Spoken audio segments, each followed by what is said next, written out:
rakkina koo isinitti ibsachuuf ani ilmoon koo dhiphina koo teettee biyyaa baatee geeddaree liqeeffadhee ergannaan dallaalli qabdee karaatti na jalaa gurgurattee ala gurguratan ji'a shan na jalaa affananii kaanii ji'a shaniin booddee immoo sagalee qabsiisanii naannaa ergite ala na ergitee jettu ani qabeenya keessan gurgurtanii na baafachuu hin dandeessan lubiyaa kan jedhamutti dallaalli na dabarsite jettee natti matteennan biyya kan koo kadheetan waan an qabu qabeenya koo gurguree waan an nyaadhee bulu bakkan taa'u qabu bakkan kubbaan qabu ergadhee jennaan ammas 700 malee hin baatu jedhanii kaanii 200 yoo ergite hin baati mucaan kan kee ishiinaa jedhaniiru jettee alan biyyarra deeme qabeenya koo gurguree nyaatan irbaata nyaadhee bulu qabeenya bunaa qabeenya lafaa amma dhaafii kooti waan an nyaadhee bulu qabu an kazina abbaa macaan jedhama Aashaa Kadir jedhamti qabanii affananii na jala hambisanii amma moya biyya koonatti birmadha 200 fudhatanii kaanii illib jedhanii baasuu didanii siifan baasanaan jedhanii ji'a soomaa muluu ituun dhaggeeffadhuu ba'e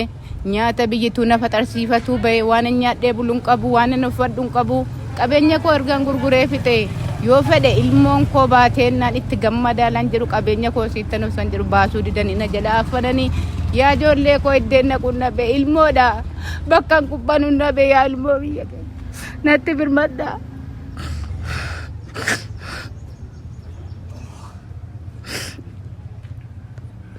gargaarsa akkanaa yoon argadhe jedheetan iddeen taa'u dhabe iddeen ka'u dhabe ilmoodha bakkan naqu dhabe isinitti iyyadhe jedheetan isinitti iyyataa jira jedheenis natti birmadhaa isiniin jedheetan sagalee koo kana isinii dabarsee yaa biyya koo yaa ijoollee koo nan gatinaa dara rabbii jedhaati. Hayyee kabajamtootaa fi jaallatamtoota obboloota keenya qaalii bakka jirtan maratti nagaan koo kabajaa isin haa qaqqabu. An Abdii Geetaachoo Abbabee Caaliiti. Egaa maatiin kun baadiyyaa irraa dhufanii gidduu kana irra deddeebiidhaan naa bilbilaa turanii intalli isaanii hojjettee isaan jijjiiruudhaaf biyyaa baatee Liibiyaatti dallaalli qabee ji'oota 5 ol mana hidhaa keessatti dararaa jira. Duraan qarshii 700 gaafatamanii maatiin waan qabanu waan qaban irraa qarshii waan qaban lafas bonas gurguranii 200 erganii sana booda kun hin ga'u jedhanii 300 dhiibnaa 200 dabalaati 400 sinii baafne jedhanii amma qarshii 200 jedhanii